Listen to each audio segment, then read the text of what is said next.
اور کسانوں کے اتنے مشکل حالات ہیں کہ وہ اس ڈیزل کے ساتھ جب وہ کوئی فصل کاشت کرتے ہیں اور جب ان کی فصل تیار ہوتی ہے اور جس طریقے سے ریٹ کم کر دیے جاتے ہیں اور بعد میں پھر جو منافع خور ہیں وہ پیسہ کماتے ہیں. ابھی جیسے گندم کا ریٹ بڑھ رہا ہے اور اب تو وہ آڑتی مافیا یا جو منافع خور ہیں وہی کمائیں گے اور بدقسمتی سے عوام کے ہاتھ غریب آدمی کے ہاتھ کچھ نہیں آئے گا, لیکن مہنگائی کا سارا بوجھ غریب آدمی پہ پڑ رہا ہے.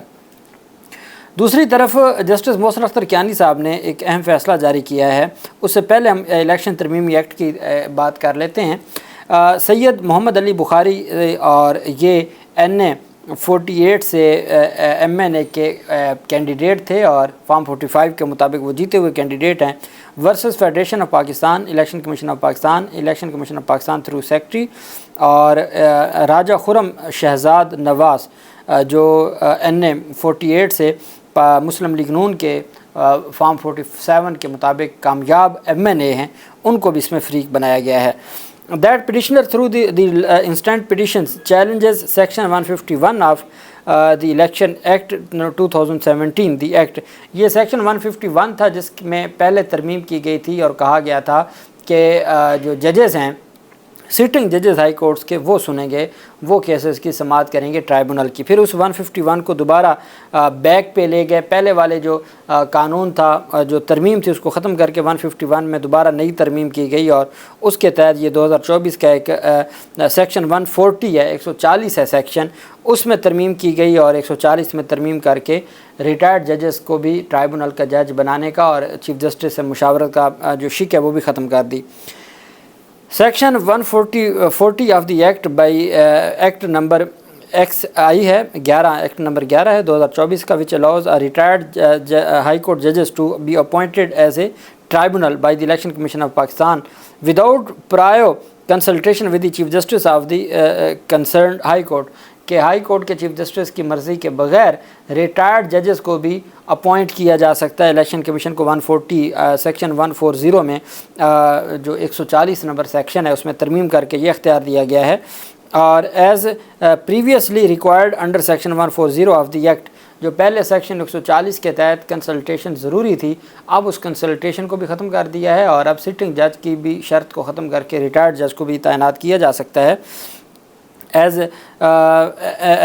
previously required under section 140 of the act, the petitioner submits that these provisions violate the constitution, particularly article 4, 8, article 10A, article 15, article 16, 17, 25, 222 and 225. یہ مختلف آئین کے آرٹیکل ہیں جس کی خلاف ورزی ہو رہی ہے اور اس وجہ سے اس الیکشن ترمیمی ایکٹ کو کالعدم قرار دیا جائے. 2024 کا ہے.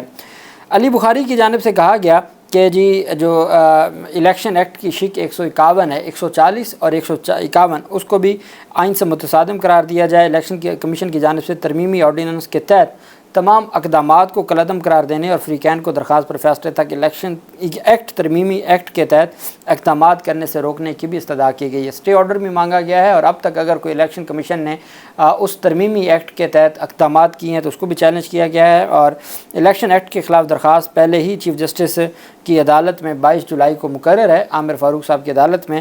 اب یہ کیس بھی 22 جولائی کو چیف جسٹس عامر فاروق صاحب اس پر سماعت کریں گے اور عامر فاروق صاحب نے لاسٹ ڈیٹ آف ہیئرنگ پر یہی بات کی تھی کہ اب تو نیا ایکٹ آ گیا ہے تو اس کا کیا کرنا ہے. تو پھر اس کے مطابق پاکستان تحریک انصاف نے اس کو باقاعدہ طور پر پہلے الیکشن ترمیمی آرڈیننس کو چیلنج کیا تھا, اب ترمیمی ایکٹ کو چیلنج کر دیا ہے. سب سے اہم بات یہ ہے کہ اگر ایکٹ جولائی میں بنتا ہے تو اس کا اطلاق 8 فروری کے انتخابات پر کیسے ہوگا, اور جو پہلے سے اپوائنٹ ہو گئے ہیں کافی حد تک وہ سماعت کر چکے ہیں, کیا ان کو ایسے ہی وداؤٹ اینی ریزن ختم کر دیا جائے گا, کیسز ٹرانسفر کر دیے جائیں گے؟ اور جیسے سپریم کورٹ میں ریٹائرڈ ججز کو لگایا گیا ہے تو الیکشن کمیشن میں بھی ریٹائرڈ ججز کو لگایا جائے گا. یہ ریٹائرڈ ججز کی جو سائیکی ہے, اس کے پیچھے جو اسکیم یا ایک اپروچ ہے وہ ایک جیسی ہے کہ جی ریٹائرڈ ججز بہتر جو ہے وہ کنٹریبیوٹ کر سکتے ہیں. اب آپ اندازہ لگائیں, اس کے اوپر میں تفصیلاً اگلے ویلاگ میں آپ کو بتاؤں گا کہ کل جوڈیشل کمیشن آف پاکستان میں جو ڈسکس ہوا ہے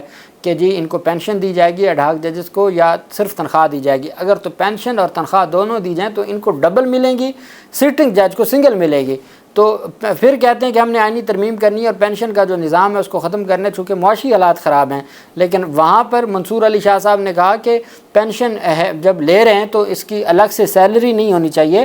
تو وفاقی حکومت نے مسترد کر دی منصور علی شاہ صاحب کی رائے کو، اور جو وفاقی حکومت کے نمائندے تھے جوڈیشل کمیشن میں، انہوں نے کہا نہیں جی نہیں، ان کو دونوں چیزیں ملنی چاہیے، سیلری بھی ملنی چاہیے، ایڈ ہاک ججز کو حکومت کہہ رہی ہے، اور کہہ رہی ہے کہ ساتھ ان کو پینشن بھی جاری رہنی چاہیے۔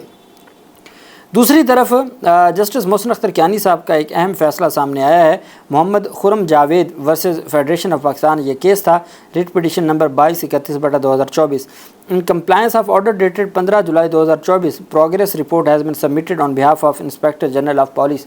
یہ ایک عام شہری کے بازیابی سے متعلق کیس تھا۔ عدالت کہتی ہے کہ 15 جولائی کا جو ہمارا آرڈر تھا اس پر کمپلائنس عمل درآمد رپورٹ IG اسلام آباد نے جمع کروائی ہے، وچ از ناٹ سیٹسفیکٹری، جس کے اوپر جو قابل اطمینان نہیں ہے، and reflects poor performance on the part of inspector general of police اسلام آباد۔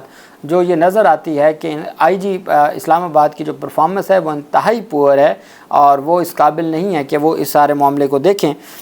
Even he is not able to locate the vehicle which has been used in the abduction of detinue, which can be clearly seen in the video evidence۔